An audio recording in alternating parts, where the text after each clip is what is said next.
जय श्री राम दोस्तों। मैं Narendra Singh MK study YouTube channel में आपका स्वागत करता हूं। जैसे कि हमने क्लास स्टार्ट की है 3 एग्ज़ाम के लिए, यूपी पुलिस, यूपी टेट और एसटेट। इन 3 एग्ज़ाम के लिए मैंने क्लास शुरू की है मैथ की। Complete mathematics, UP police, UP TET, STET, जो बिल्कुल शून्य से लेकर मैं चल रहा हूँ। जिस भी भाई बहन को मैथ नहीं आता हो वो आप मेरी क्लास अवश्य देखें। आपको उम्मीद है कि मैथ के क्वेश्चन करने आ जाएंगे। मैं इस लेवल से क्लास लेकर चल रहा हूँ। बहुत छोटी से छोटी चीज़ों से लेकर चलूँगा। मैंने आपको कुछ इसमें समझाया था कि संख्याएं क्या होती हैं, कितनी होती हैं। एक बार मैं दोबारा से उन्हें रिकॉल करा रहा हूँ। सबसे पहले मैंने इसमें एक टॉपिक उठाया था, संख्याओं का सामान्य परिचय, इंट्रोडक्टरी पार्ट ऑफ नंबर। मैंने संख्याओं का सामान्य परिचय लिया था। और संख्याओं का सामान्य परिचय में हमने संख्याओं को 2 भागों में बांटा था। पहली संख्याएं थी वास्तविक संख्याएं, नंबर 1 बांटा गया था उसमें वास्तविक संख्या। और दूसरे नंबर पर मैंने बांटा था अवास्तविक संख्या।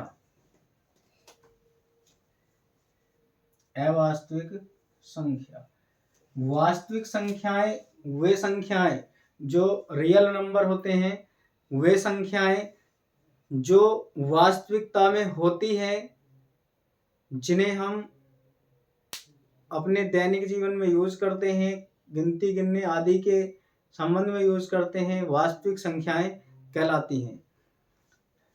अवास्तविक संख्याएं जो इमेजिनरी नंबर होते हैं, जिन्हें काल्पनिक नंबर कहा जाता है, वो होते हैं जो केवल कल्पना मात्र के लिए होते हैं या जिनकी कल्पना की जा सकती है। उन्हें हम अवास्तविक संख्याएं, काल्पनिक नंबर भी कहते हैं। काल्पनिक संख्याएं इमेजिनरी नंबर कहते हैं। फिर हमने जो वास्तविक संख्याओं को 2 भागों में बांटा था, एक परिमेय संख्या और एक अपरिमेय संख्या। परिमेय संख्याओं से और अपरिमेय संख्याओं से कोई ना कोई क्वेश्चन जरूर पेपर में मिलता है। टेट, एसटेट और यूपी पुलिस, इन तीनों ही एग्जाम में जो परिमेय संख्या और अपरिमेय संख्याएं हैं, रेशनल नंबर और इरेशनल नंबर, परिमेय संख्या, और दूसरे नंबर पर आती है अपरिमेय संख्या। इसमें से दोनों में से कोई ना कोई क्वेश्चन देखने को मिलता है। और मैंने बताया था उसमें कि वे संख्याएं जो P/Q के रूप में लिखी जा सकती हैं, वे संख्या जिन्हें P/Q के रूप में लिखा जाता हो, वे संख्या जिन्हें P/Q के रूप में लिख सकते हैं। परंतु P तो 0 हो सकता है, इसमें P तो 0 हो सकता है, लेकिन Q not equal to 0, Q 0 नहीं होना चाहिए। ऐसी संख्याएं जिसमें जो P/Q के रूप में लिखी जाती हैं, जिसमें P को 0 हो सकता है लेकिन Q 0 नहीं होना चाहिए, ऐसी संख्याओं को हम परिमेय संख्या कहते हैं। जैसे हमारे पास 1/2 है, 2/3 है या 7/9 है। ऐसी संख्याएं आगे को और भी मैं लिखूं, जैसे 0/1 है, 0/2 है या 0/3 है। ये सब संख्याएं जो होती हैं, ये परिमेय संख्याएं होती हैं, जिन्हें हम P/Q के रूप में लिख सकते हैं। ऐसी संख्याओं को परिमेय संख्या कहते हैं। ये सारी चीजें मैं आपको बता चुका हूं कि वास्तविक संख्याएं जो वास्तविकता में हो, अवास्तविक यानी कि काल्पनिक संख्याएं वे जिनके केवल कल्पना के लिए किया जाता हो, जिसमें मैंने बताया था आपको काल्पनिक संख्या में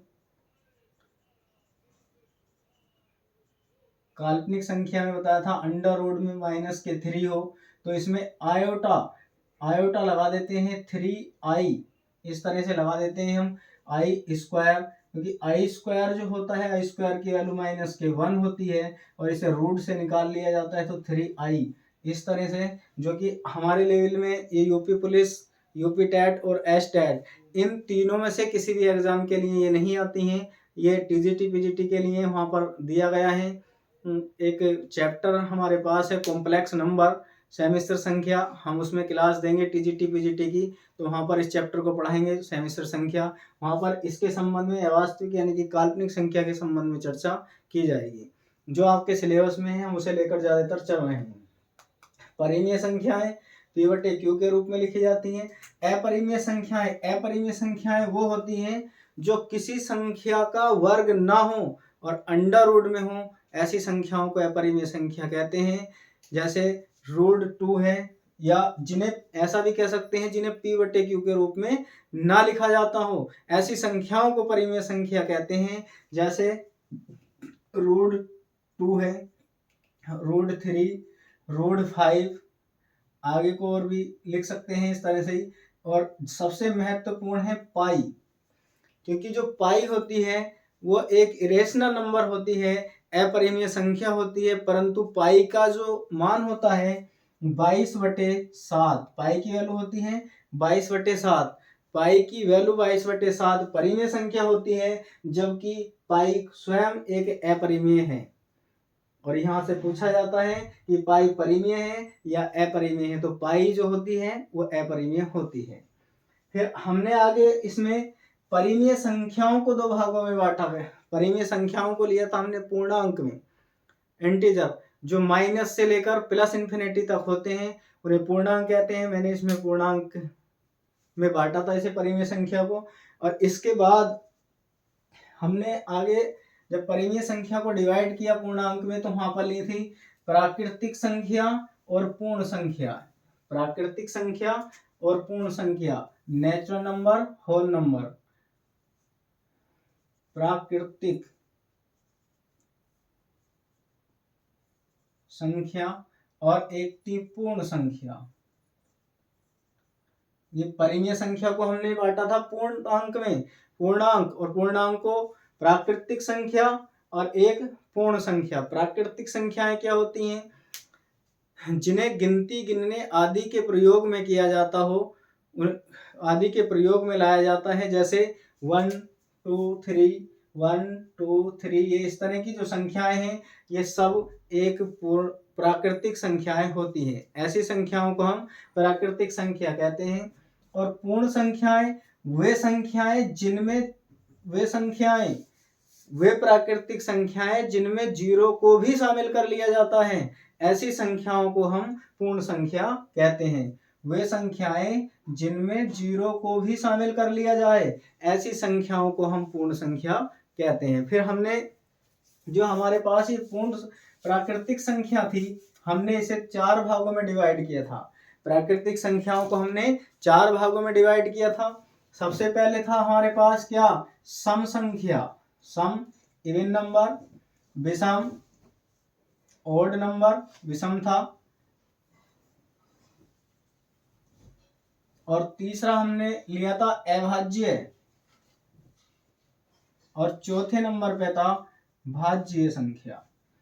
हमने इन्हें भी चारों को आपको डिफाइन किया है। मैं एक बार दोबारा से इन्हें बता रहा हूं, क्योंकि आगे मैं क्वेश्चन कराऊंगा, अभी ताजी आपको याद रहेगा।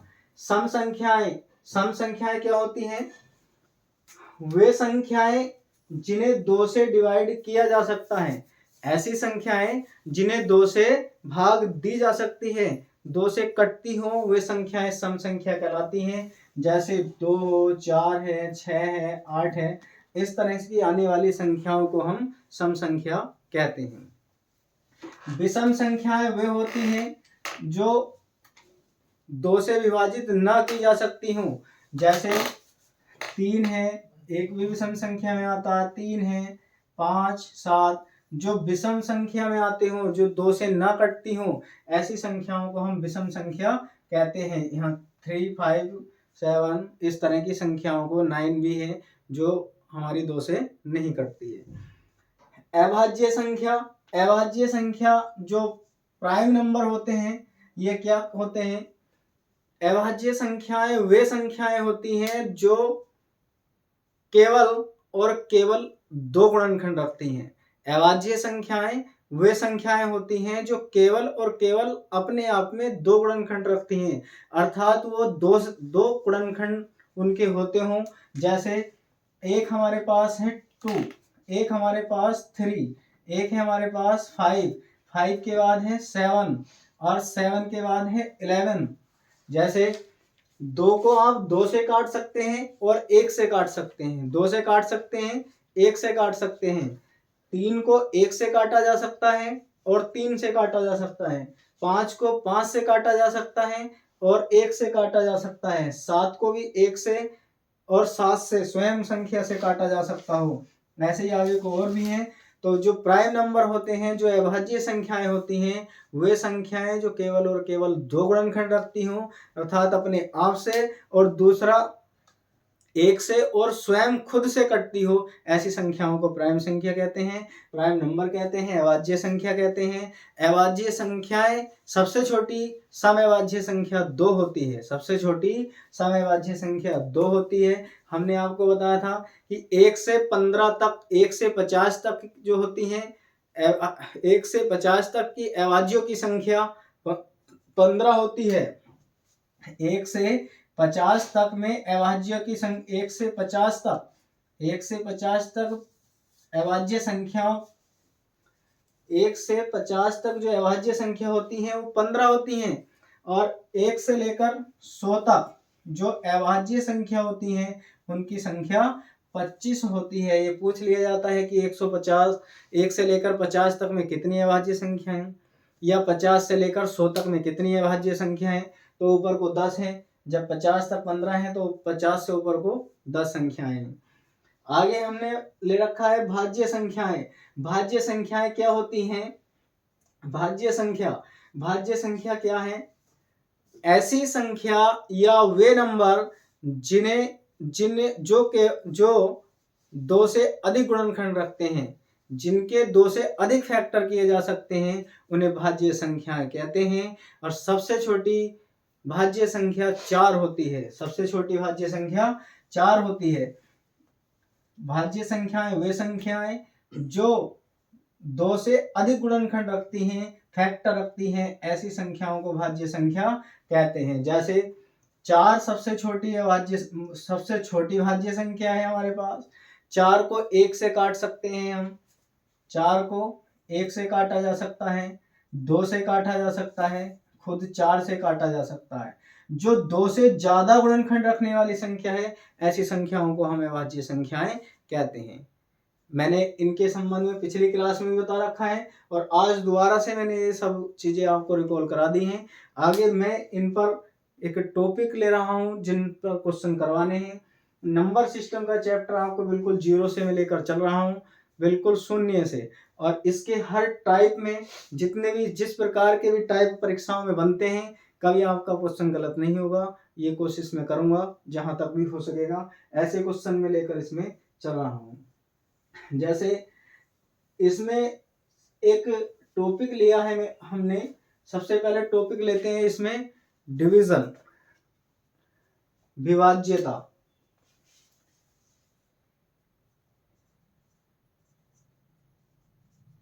विभाज्यता या विभाज्य, डिवीजन। सबसे पहला टॉपिक हम ये लेते हैं, विभाज्यता पर प्रश्न करेंगे। इसमें विभाज्यता पे भी कई प्रकार के प्रश्न होते हैं, तो हम एक एक टॉपिक को लेकर चलेंगे और सब पर बारी बारी से क्वेश्चन हम करते रहेंगे। जैसे सबसे पहले हमारे पास होता है इसमें भाग की लंबी विधि पर प्रश्न। सबसे पहला टॉपिक है इसमें भाग की लंबी विधि पर प्रश्न, भाग की लंबी विधि पर प्रश्न। और इसमें भी भाग की लंबी विधि पर प्रश्न, इसमें भी सबसे पहला टॉपिक है हमारे पास सूत्र पर प्रश्न। सबसे पहला टॉपिक है सूत्र पर प्रश्न, सूत्र पर प्रश्न। हम इसमें इस पर कार्य करेंगे। टॉपिक हमने उठा लिया है विभाज्यता, डिवीजन। इस टॉपिक में भाग के लंबी विधि पर प्रश्न, और इसमें भी किस पर, पहले सूत्र पर प्रश्न। हम पहले सूत्र पर प्रश्न करेंगे। सूत्र पर किस प्रकार के प्रश्न होते हैं, जैसे हमारे पास होता है सूत्र एक, भाजक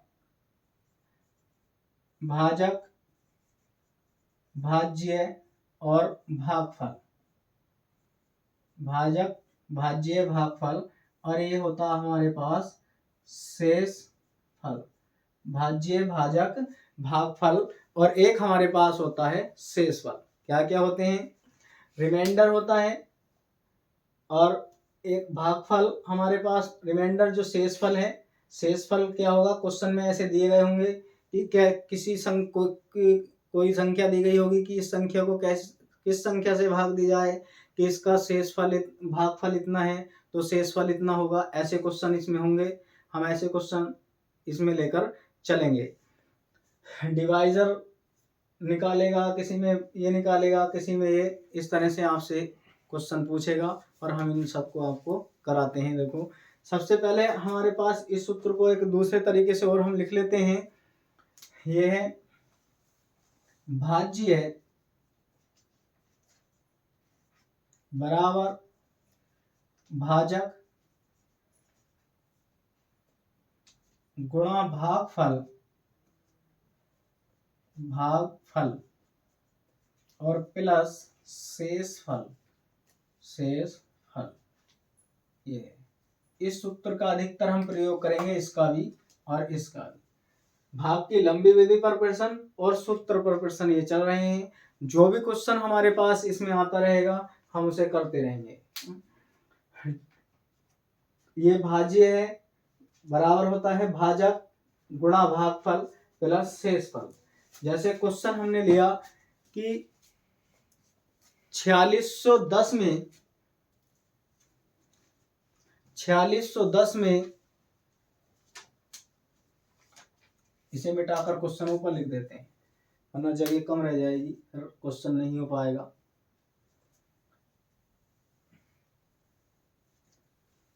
क्वेश्चन ये है, सूत्र पर प्रश्न कर रहे हैं।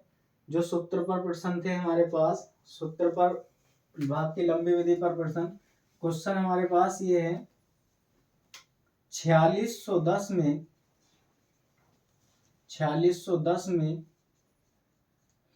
किस संख्या से भाग दी जाए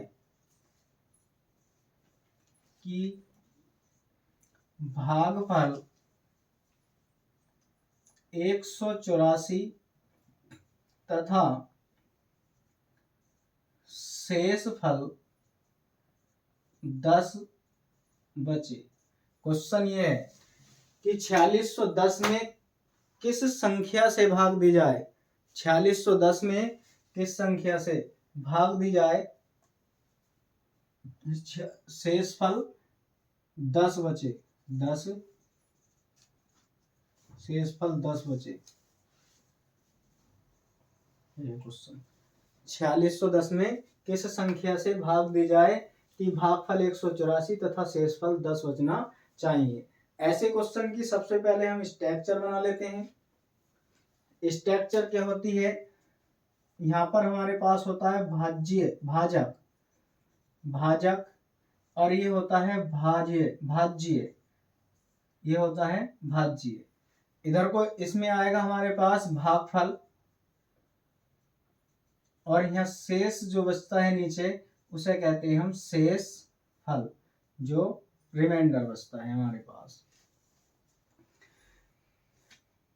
इसमें भाजक पूछ रहा है कि भाजक क्या होना चाहिए, किस संख्या से भाग दी जाए कि इतना बच जाए हमारे पास। ये भागफल 184 और शेषफल 10 बचे, तो भाजक क्या होगा। हम इसमें मान लेते हैं, माना जो भाजक है, भाजक बराबर हमने x मान लिया, और हमने अभी सूत्र आपको लिखवाया था। जो सूत्र लिखवाया है वो क्या था, भाजक बराबर होता है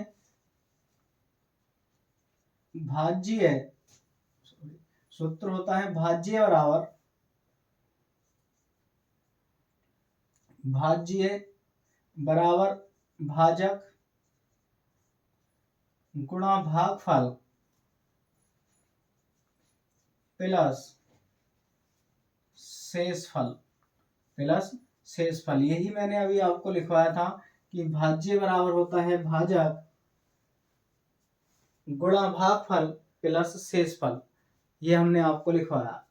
क्वेश्चन में कह रहा है किस किस संख्या से, तो भाज्य को दी जानी है भाग किस संख्या से, भाजक से। भाजक हमने माना इसमें x है और शेषफल कितना है, शेषफल हमें उसने दिया है कि शेषफल बचना चाहिए 10। और भाज्य की संख्या क्या है, भाज्य दे रखा है 4610, यहाँ पर लगाएंगे इसे 4610 4610। भाजक भाजक हमने माना है x इंटू भागफल, भागफल क्वेश्चन में हमें दिया गया है कि 184 है। शेषफल कितना बचना चाहिए, शेषफल 10 होना चाहिए। इस सूत्र पर प्रश्न मैंने यहाँ पर ये सूत्र लगाया, जो वैल्यू इसमें दे रखी थी वो हमने इसमें लगा दी और जो नहीं दी थी उसे हमने x मान लिया। आप इसे इधर को लाएंगे, ये होगा 184x इक्वल टू ये 4610 में से 10 को घटा देंगे। 184x बराबर, जब इसमें से इसे घटाएंगे तो हमारे पास बचेगा 4600 और x की तरफ से इसे जो चीज गुणा में होती है वो भाग में जाती है, तो 4600 बटे में हमारे पास आएगा 184 और 184 से आप इसे भाग दें, 184 से भाग देंगे 4600 को तो ये जाएगा हमारे पास 25 बार। 4600 को 184 से भाग देने पर 25 बार जाएगा और x की जो वैल्यू होगी वो 25 होगी। वो यही बात हमसे पूछ रहा था कि ऐसी संख्या क्या होगी जो 4610 में किस संख्या से भाग दी जाए कि भागफल 184 तथा शेषफल 10 बचना चाहिए। तो वो संख्या हमारे पास, वो संख्या भाजक अर्थात भाजक जो होना चाहिए वो हमारे पास 25 है। 25 से अगर 4610 को भाग दी जाती है तो भागफल तो 184 आएगा और शेषफल 10 आएगा। हम इसे सवाल को चेक भी कर सकते हैं, यहाँ पर रखकर 4610 को भाग दें 25 से तो जो जो क्वेश्चन कह रहा है वो हमारा मिल जाएगा। और कुछ हमने इस पर ही ये हेडिंग ली है भाग की लंबी विधि पर। लंबी विधि के टाइप का एक स्ट्रक्चर हमने बनाया है और इस पर सबसे पहले सूत्र पर प्रश्न, तो सूत्र हमने लगाया है, जो वैल्यू दे रखी है हम इसमें इसकी मान रख देते हैं, इसे हल करने पर हमें इसका आंसर प्राप्त हो जाता है। इस तरह के क्वेश्चन एग्जाम में ज़्यादा से ज़्यादा देखने को मिलते हैं और मैं ऐसे ही क्वेश्चन कराऊंगा जो कहीं ना कहीं आए हुए हों, जो किसी भी एग्जाम में पूछे जा चुके हों। तीनों एग्जामों के लिए बहुत ही ज़्यादा हेल्पफुल क्लास आपको दी जाएगी। कहीं ना कहीं क्वेश्चन जरूर आपको ये देखने को मिलेंगे। ऐसे ही एक क्वेश्चन में आगे आपको करवा रहा हूँ।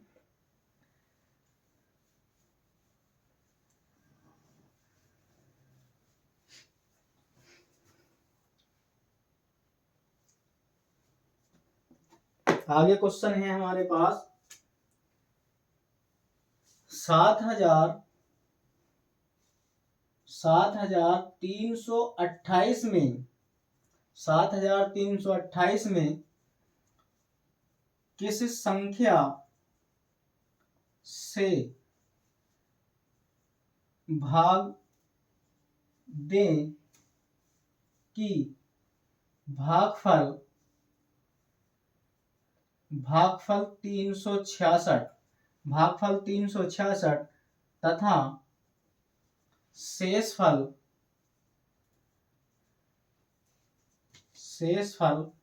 8 बचे।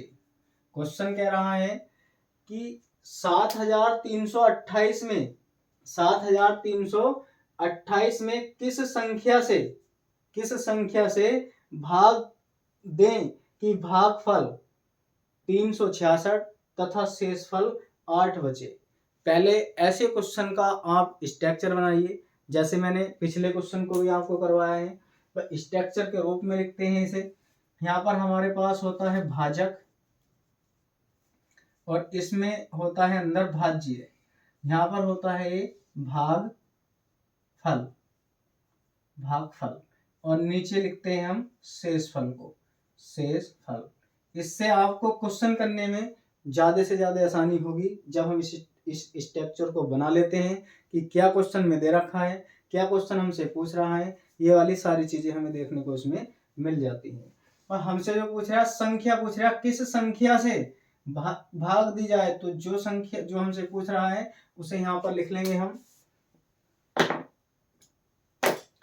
वो हमसे कह रहा है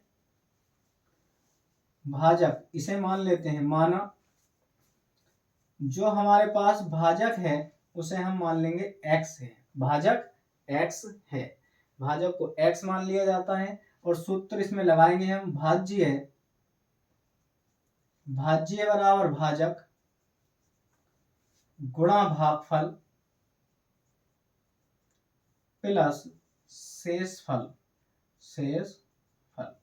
इस सूत्र का आप प्रयोग करेंगे, आपको इसका आंसर अवश्य मिल जाएगा जब हम इस सूत्र का प्रयोग करेंगे। भाज्य बराबर भागफल, भाज्य बराबर भाजक गुणा भागफल प्लस शेषफल, इस सूत्र का हम इसमें प्रयोग करते हैं। तो भाजक हमें दे रखा था किस संख्या से, किसमें, 7328 में क्या हुआ, भाजक, भाज्य 7328। भाजक हमने माना है, कितना माना है, x। भागफल हमें क्वेश्चन में दे रखा है, भागफल होना चाहिए कितना, 366, 366। शेषफल, शेषफल हमसे कह रहा है वो, शेषफल बचना चाहिए कितना, 8 बचे, शेषफल बचना चाहिए 8। हम इसे इधर को लाएंगे, ये होगा 366x इक्वल टू 7328 माइनस 8 होगा, 7328 माइनस 8 होगा। इसमें से आप इसे घटाएंगे तो बचेगा 360x इक्वल टू, जब हम इसमें से घटाएंगे तो 7320 बचेगा। x की वैल्यू निकालेंगे आप तो 7320 और बटे में आएगा 366, कितना आएगा, 366। अब आप 366 को इसे भाग दें, 366 से जब हम इसे काटेंगे तो ये हमारे पास जाएगा 366 दुना 3, ये जाएगा हमारे पास 20 बार, कितनी बार जाएगा, 20 बार ये जाएगा। x की वैल्यू निकल कर आती है हमारे पास 20, और जो 20 होगी ये हमारा क्या होगा, भाजक। और भाजक क्या है, संख्या, कि वह संख्या है जिससे 7328 में भाग दी जाए, तो भागफल तो बचेगा 366 और शेषफल बचेगा हमारे पास 8। ये हमारा क्वेश्चन कह रहा था, जो हम क्वेश्चन कर रहे हैं उसके आधार पर ये आंसर है 20। यदि क्वेश्चन को ऐसा बनाया जाए कि यहाँ पर x था, पहले यहाँ पर x था, अब यहाँ पर हमारे पास आया 20 और भाज्य क्या है 7328, आप इसे भाग दें कितने से, 20 से, तो भागफल कितना बचना चाहिए, 366, 20×60, ये हमारे पास कितना है 73, इसमें भाग देंगे तो 20×60 होगा, 3 बार जा रहा है। यहाँ पर बचेगा कितना, 3 का 3 उतार लेंगे 13 बचेगा, और एक ये 2 उतार लिए, यहाँ पर बचा 132, और 20 छक्का 120 होते हैं, 20 छक्का 120। आप इसे हल करें, यहाँ पर 1 बचेगा और यहाँ पर बचेगा 2, फिर कितना लिखेंगे हम यहाँ पर 8, कितना लिखेंगे 8, 20 छक्का 120, 20 छक्का 120, और इसमें से इसे घटाते हैं तो यहाँ पर बचता है 8। और वही हमसे यही बात कह रहा था कि शेषफल बचना चाहिए 8, जो हमारा बच रहा है, भागफल बचना चाहिए कितना, 366, ये आ रहा है 366, और वो संख्या होनी चाहिए कौन सी, वो संख्या 20 थी। आप क्वेश्चन को इस तरह से चेक कर सकते हैं, क्वेश्चन जो कह रहा था उसके आधार पर इस क्वेश्चन की जो संख्या है, जो भाजक है, वो 20 होना चाहिए। एक क्वेश्चन ऐसा ही मैं लिख रहा हूँ जो आपके लिए लिखा जाएगा, आप उसे करके देखेंगे ऐसा क्वेश्चन, आगे क्वेश्चन एक और ऐसा ही करवाया जा रहा है।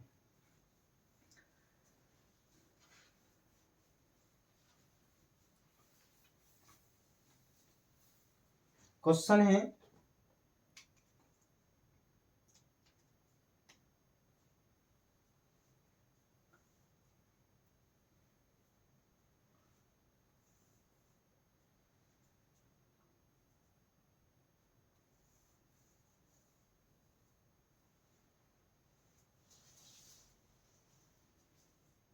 क्वेश्चन ये है 1043 में 1043 में किस संख्या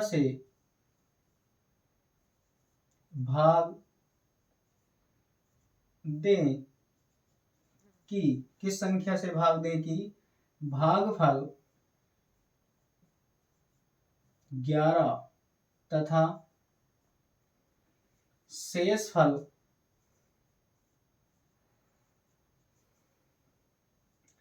20 बचे तो भाजक ज्ञात कीजिए। तो भाजक ज्ञात कीजिए क्वेश्चन यह कह रहा है 1043 में किस संख्या से भाग दें कि भागफल 11 तथा शेषफल 20 बचे तो भाजक ज्ञात कीजिए। इसमें भी इसी तरह का स्ट्रक्चर बनाएंगे। पहले यहाँ पर लिखें, यहाँ पर होता है भाज्य, ये भागफल और ये होता है भाजक।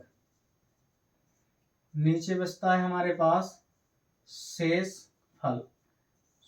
यहाँ पर मानेंगे हम संख्या जो पूछ रहा है भाजक, हमसे पूछ रहा है भाजक, तो भाजक के बराबर हम x मान लेते हैं। भाजक के बराबर भाजक, इस सूत्र हमारे पास होता है भाज्य बराबर भाजक गुणा भागफल प्लस शेषफल। आप इस क्वेश्चन को करेंगे, मैंने सूत्र यहाँ पर लिख दिया है। जो पूछ रहा है ये भी आपको साफ साफ नजर आ रहा है, स्ट्रक्चर मैंने बना दिया है।